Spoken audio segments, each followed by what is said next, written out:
Olá, seja bem-vindo ao ACS na TV. Hoje com o nosso convidado especial que já esteve aqui várias outras vezes, Paulo Queija. Seja muito bem-vindo.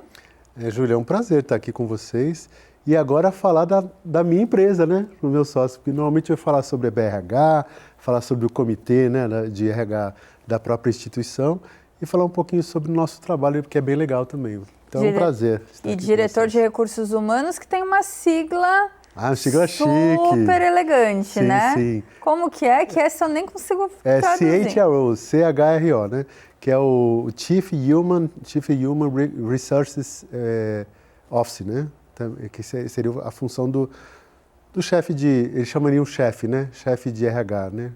Que no inglês eles utilizam essa versão. Antigamente se falava em VP, que era o vice-presidente, né?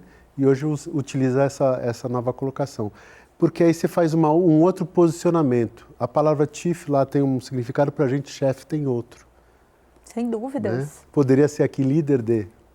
É verdade, é verdade. E hoje você vem falar da RHF Talentos Unidade Santos e Sudeste, certo? Isso. Paulo, só que antes da gente falar da empresa, né? Você já esteve aqui outras vezes e eu sempre gosto de começar entendendo um pouquinho a trajetória do meu entrevistado. Conta um pouquinho pra gente quem que é o Paulo. Então, como profissional, vamos dizer assim, eu tenho aí um pouco mais de 30 anos, não falo tanto os números redondos, mas um pouco mais de 30 anos na área de gestão de negócios. Né? Eu comecei cedo, não só na questão de como colaborador, como funcionário, eu fui office boy, né? Fui office boy e tal, com 15, 16 anos, mas principalmente fui entrar na área de consultoria e treinamento, que é uma área que eu me apaixonei, desde o momento que eu fundei a empresa Júnior na faculdade. Então, com 20 anos, eu já fui, né, fazer essa vertente com o apoio dos professores. Nós estamos falando de 1990, né, uma época que as empresas juniores estavam surgindo no Brasil. Existiam 18, nossa foi 19ª, né? Nossa. E aí a gente já conhecia a FAAP, já conhecia a GV em São Paulo e conversava muito com esse pessoal que tinha a empresa Júnior. E a gente teve o apoio dos professores, fizemos isso. Eu fui um dos articuladores para ver se as outras universidades montavam aqui na Baixada. Então eu sempre fui metido, né? Sempre fui aquele de buscar, de trabalhar a questão de movimentação associativista. E aí depois fui convidado para trabalhar numa empresa de consultoria em São Paulo. Então com 24 anos comecei profissionalmente. Antes eu fazia de graça, ia lá e tinha meus afazeres como profissional. E dali para frente, né, fui consultor do Sebrae por muitos anos, Sebrae São Paulo, depois nacional. Coordenei equipe de consultores também no próprio Sebrae e desenvolvi metodologia, material. E aí já com a minha empresa, minha outra empresa que tem 30 anos também. Enfim, fui ser empreendedor, como você, né? Tá na nossa veia, né, Júlia? Tá, e ninguém tira mais, Ninguém né? tira. E assim, eu sou de uma geração que é a geração X, que ainda foi educada no sentido de trabalhar na mesma empresa. E eu nunca tive essa vontade, né? A minha vontade era de empreender. Sempre achei interessante a questão das empresas de pequeno, médio porte e queria estar junto a essas empresas, aos empreendedores. Então eu tive o privilégio nessa minha jornada, até pelo Sebrae, de contratar milhares de empreendedores. E foi um trabalho maravilhoso. Fui na Rocinha, fui na Cidade de Deus, no Complexo do Alemão, fiz vários trabalhos bem interessantes, não só no Rio, em São Paulo, em outras regiões, que me trouxeram uma visão de negócio, uma visão de empreendedorismo bem interessante. Trabalhar com startups também, enfim, todo esse mundo. E aqui na região, né? O pessoal até me conhece porque eu também trabalhei muito com o pessoal, né? Sim. Então esse trabalho é algo que é apaixonante. Então eu gosto do que eu faço e trabalho em gestão de negócios, na parte comportamental e sem dúvida na questão de recursos humanos. É uma área que para mim é importantíssima. E nós nos conhecemos por causa da Associação Brasileira de Recursos Humanos, no qual eu fui diretor regional. Eu fui vice-diretor durante 3 anos e durante 6 anos eu fui diretor regional e até o final do ano passado. Hoje, a Andréa Neres, que é a diretora regional aqui, e eu estou como diretor institucional, né, dando um suporte, auxiliando, enfim. E, enfim, trabalhar nessa linha aí, tanto do associativismo membro lá aí da Associação Comercial também, que acredito muito, membro do CDL de Praia Grande, membro da Associação Comercial de Praia Grande, de São Vicente, sempre trabalhando essa questão de juntar pessoas, facilitar processos. E aí a paixão é essa, né? Lidar com gente. Paulo, e agora em um novo caminho, na verdade, trazendo aqui para o programa, né? Sim, porque sim. a experiência que você já tem é absurda. Então a gente traz muito sobre a RHF Talentos, Unidade Santos e Sudeste. Sim. Conta um pouquinho da história dessa empresa para a gente entender quando começou, quando você entrou. A RHF Talentos ela foi trazida essa unidade pela Andréa Neres mesmo, até antes da pandemia. E ela já vinha ela foi da Wizard, teve algumas franquias, teve muito atuante como empresária. E ela depois chamou o meu outro sócio, o Jean, né, o Jean Barbosa, e eles juntos já estavam construindo a ideia quando vieram me abordar, há uns 4 anos atrás, mais ou menos, para ver se eu queria compor esse time de empresários e cada um com uma visão um pouco diferente, né, e somando essas competências, eu aceitei. E é uma parceria maravilhosa, eu aprendo muito. Eu sou o tiozão, né? Eu sou mais velho, mas só na idade. Porque assim, eu acho que essa troca, porque eu tenho um sócio que é o Jean, que tem 31 anos, né? Que é um empreendedor desde novo como você é empreendedora, que também trabalha na mesma área que você, né? Que é a agência de publicidade. E ele vem de publicidade, ela vem de educação, de inglês, e eu já área de gestão, né? E consultoria. A gente juntou esses expertises, essa visão empresarial, e com a RHF Talentos, que é uma franquia muito interessante, são 2 donas de Curitiba, que estão fazendo um trabalho muito grande, são muito próximos a todos os seus franqueados. É a maior franquia de RH do Brasil, tem quase 300 franquias, e eles são muito próximos a todos nós. Ao momento que nós queremos falar com eles, eles falam com a gente. E crescem de uma maneira muito bem estruturada, consultando muito a sua base. Então, tem muito a ver com a nossa visão, a minha, do Jean e da André, em relação a isso. E aí a gente faz um trabalho hoje nesse sentido de fazer recrutamento e seleção de pessoal, né? Gestão de estagiário e também a consultoria de recursos humanos. Vocês estão próximos a toda frente que envolve pessoas que uma empresa precisa. Exatamente. Fazemos esse trabalho.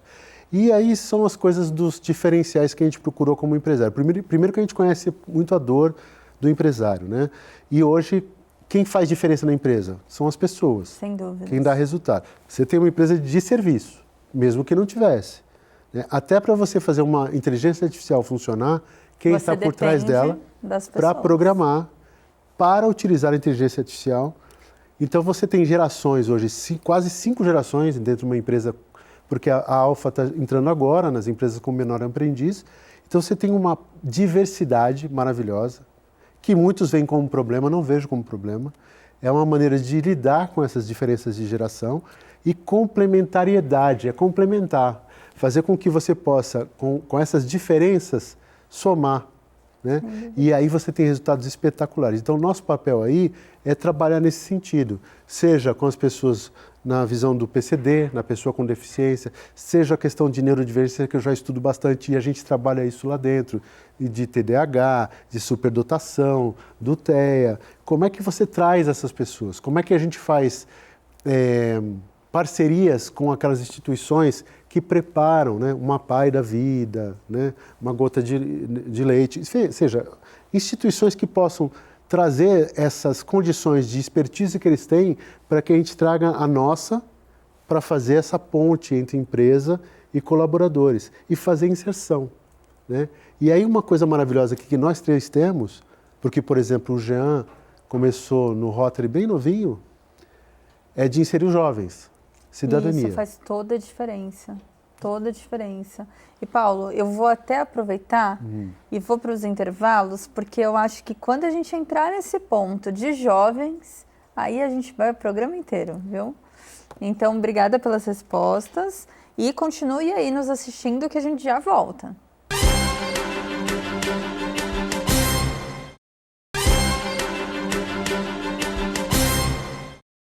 Estamos de volta com a CS na TV, hoje com o nosso convidado, Paulo Queija, diretor de Recursos Humanos, representando aqui a RHF Talentos, Unidade Santos e Sudeste. Paulo, nós terminamos o primeiro bloco falando dos jovens, né? uma pontinha ali dos jovens, e aí quando a gente fala em jovens, a gente fala em estágio, a gente fala sobre jovem aprendiz, a gente fala de uma série de coisas que traz esse público agora alfa, né? Aqui Por com a exemplo, gente, o por mais exemplo, novo. o mais novo. Como que funciona essa ideia de estágio com vocês? Então, nós somos gestores de estágio, né? Agentes integradores de estágio. E a lei de 2008 prevê isso como alguém que intermedia o processo para facilitar tanto a universidade como a empresa e o próprio estagiário na gestão documental, na questão de seguro e auxiliar também no suporte dessas partes, principalmente empresa e estagiário, porque a faculdade às vezes tem uma estrutura melhor. Então, o que a gente faz? A gente verifica com a empresa as suas necessidades. Temos inserido em empresas menores, inclusive, que é uma coisa que não era comum, o estágio. O estágio pode ser feito desde o ensino médio para frente. Olha que interessante. Então, ele pode ser menor de não idade. Não precisa esperar, por exemplo, ele estar no ensino superior. Não, inclusive a diferença é que quando menor tem que ter a aprovação dos pais, né, ou de um dos pais. De qualquer forma, a gente já colocou o pessoal do segundo e terceiro ensino médio, e é muito interessante porque se prevê na lei a questão da cidadania. A cidadania é a inclusão, a fazer com que o jovem comece a ter experiência dentro desse ambiente. E aí, quando ele entra com a supervisão de alguém, faz com que ele possa aprender a trabalhar, né? E aprender a se inserir nesse mercado, a também gerar uma renda, né? Porque o estágio ele é remunerado, ele só não precisa e não é remunerado quando ele é obrigatório. Tá. Então, ele tem uma característica diferente. Então, ele tem que cumprir horas, e aí já é no curso técnico ou no curso superior, em alguns casos, nem todos são assim, em que é necessário fazer isso.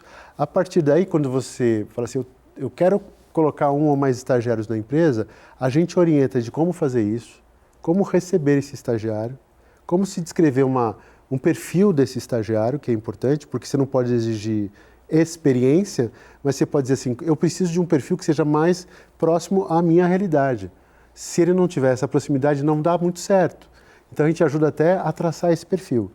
E nós, como agentes integradores, a gente faz o processo de entrevista para entender esse perfil, para encaixar, né, esse profissional que está se construindo dentro da empresa que mais se adequa ao perfil também deles. Então, a gente também dá orientações para esse profissional, né, esse estagiário, de como é que ele deve se portar, de que maneira mais interessante, quais são os seus direitos, inclusive, como é que funciona a questão do estágio, enfim, são vários aspectos. Como é que eu me porto, né? Pra você ter uma ideia, já tive estagiário que a gente foi fazer entrevista e estava de pijama no processo de entrevista online. Né? E a empresa queria até contratar. Não conosco ele ficou, mas quando foi falar, ou a roupa parecia, não sei bem, e eu estava em casa, aí o pessoal falou assim, então, a gente está muito interessado, mas você pode falar com ele antes? Então, eu, por exemplo, fui eu que falei com a pessoa, e eu tenho muito cuidado, a gente tem lá um cuidado muito grande na equipe, de como é que a gente se reporta. Até porque se eu tenho a idade que eu tenho, vou falar com uma pessoa muito mais nova, se era lá atrás, é uma coisa, hoje tem uma diferença. Então, eu tenho uma coisa muito comum no trabalho que eu faço, particularmente, e eu falo isso com a equipe.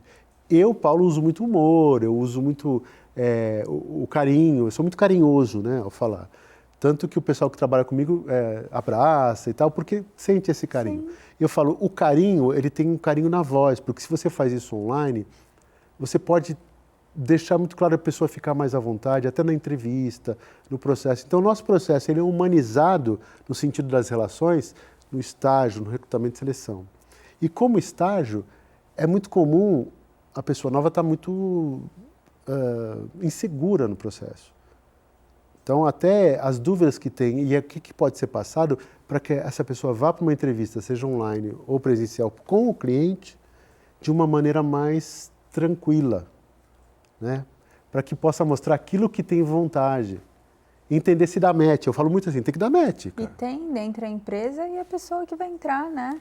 E, Paulo, o que você diria hoje que, estando nessa frente, né, conversando com muitas pessoas jovens, muitas pessoas que estão começando hoje no mercado de trabalho, pontos assim que essa pessoa tem que ter em mente na hora de entrar em uma empresa, porque a gente sempre ouve muito falar, né? entra pelo currículo e é desligado pelo comportamento. Isso, cada vez mais. Cada vez mais. E hoje, assim, é muito comum também o profissional demitir a empresa, ele vai embora. Então tem, por exemplo, estágios ou a parte de seleção de profissionais que estão indo lá, a gente sempre pede feedback, seja estagiário ou não, porque estagiário a gente acompanha todo o contrato, mas mesmo no recrutamento de seleção, que a gente dá garantia para a empresa, para troca, se for necessário, a gente pergunta, por exemplo, como é que está para a empresa? Não, está muito bom, hoje ele falou muito bem, a pessoa falou isso, falou aquilo, ele ficou super satisfeita. E às 6h30 ela manda um WhatsApp falando que não vai mais. Isso acontece, com mais frequência do que antigamente. Então, às vezes, o que a gente sugere é assim, preciso conversar com as pessoas. Eu preciso me expressar, aquilo que está bom, aquilo que não está. E tirar as minhas dúvidas. O que é possível tirar a dúvida no processo de recrutamento e seleção, ou na questão do estágio, às vezes falando com a gente que faz esse processo como agente integrador, mas conversar com o seu líder, com seus colegas, de como é que funciona na empresa. Porque às vezes você não sabe o básico mesmo da empresa, faz parte. Mas se você não perguntar, e perguntar antes é importante. Aquelas brincadeiras de falar de horário, de entender, acontece mesmo. Por exemplo, tem estágio que você vai trabalhar no sábado. E é comum hoje muitos jovens não quererem trabalhar no sábado. E tudo bem, porque é um perfil. E aí você fala, você mostra que vai trabalhar no sábado, ele vai fazer entrevista com a empresa, depois ele fala, não vou porque vai ser no sábado. Poxa, se você tivesse falado antes, eu não tinha encaminhado para essa empresa. É alinhamento, né? Teria caminhado para outra. Né? Tendo vaga, não é problema. Então, levantar as informações, ter muito cuidado na comunicação, entender que as pessoas são diferentes que a gente. Nem todo mundo trata a gente, por exemplo, como pai e mãe, ou com proteção, e a gente tem que entender que uma mudança de voz, né? Uma maneira de falar um pouco mais enérgica, não quer dizer que a pessoa está brigando com você. É óbvio que se a pessoa extrapola o respeito, isso não pode acontecer. E aí eu tenho que deixar claro na relação. Mas, às vezes, tem uma questão da velocidade dos processos da empresa, onde quando a gente vai falar, a gente não para assim, senta, olha no rosto e no olho a olho e fala assim, então, você não fala dessa forma, você fala de uma maneira mais rápida. E, às vezes, eu não estou acostumado com isso. Eu preciso entender que isso faz parte do processo de aprendizado das relações. E eu só vou aprender vivenciando. Sim. Volto a dizer, importante, se a pessoa é grosseira com você, agressiva com uma certa frequência, isso já não é normal. Pode ser comum naquele lugar, mas não é normal. Mas não é normal. E aí você tem o direito óbvio, tem de falar. E não só receber o feedback, mas dar feedback para a empresa do que ele está achando. Né? E aí eu falo para os empresários, precisa trabalhar muito feedback. Já era necessário, hoje nem se fala. Significa que os jovens hoje, eles precisam entender muito como é que está a relação. Se eles não entendem, seja de trabalho ou de comportamento, eles ficam muito inseguros. Né? E eu acho interessante, é uma coisa que a gente tem que aprender com as novas gerações. Sem dúvida. Eu vou fazendo o meu trabalho e vai... Não vou fazer o meu trabalho. Fala com a pessoa, conversa, entende, porque essa relação vai melhorar cada vez mais. Né? Obrigada, Paulo, por essas respostas. Esse bate-papo, ele muito está indo rápido. muito rápido. É isso aí. Mas a gente vai para os intervalos e logo, logo a gente volta. Fique aí.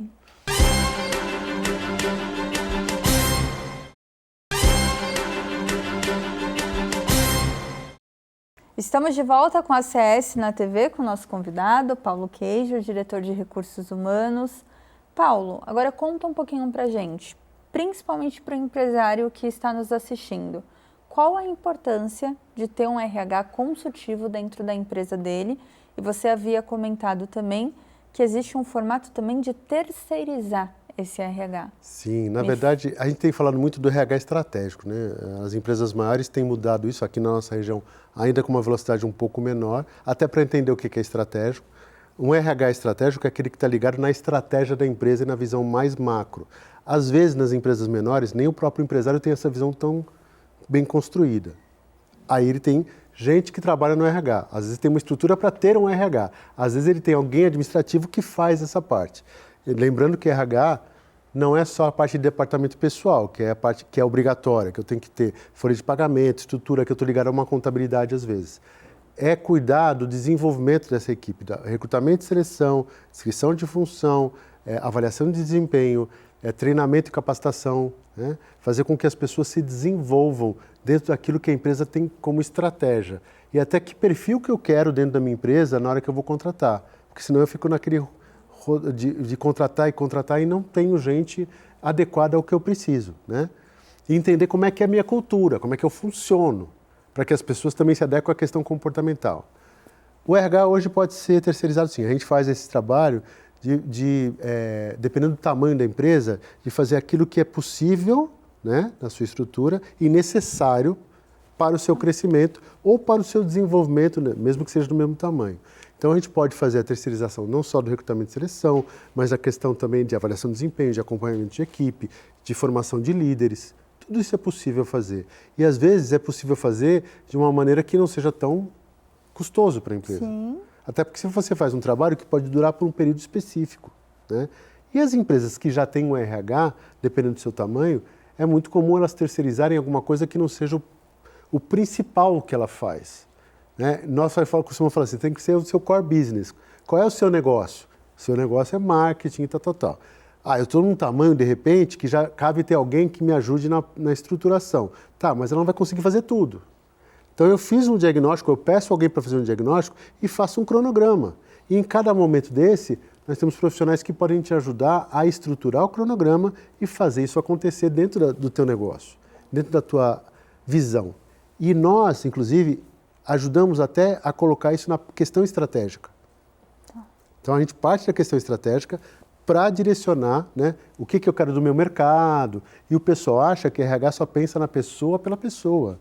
E é muito mais do que isso. Tem que ser muito mais do que isso. Pelo menos a gente lá, até porque a nossa visão é essa, e eu venho da qualidade, eu venho do planejamento, é bem a questão muito mais ampla. Então a gente faz até o planejamento estratégico para que auxilie nessa construção. O que eu tenho que ter de estrutura para que atenda essa estratégia da empresa?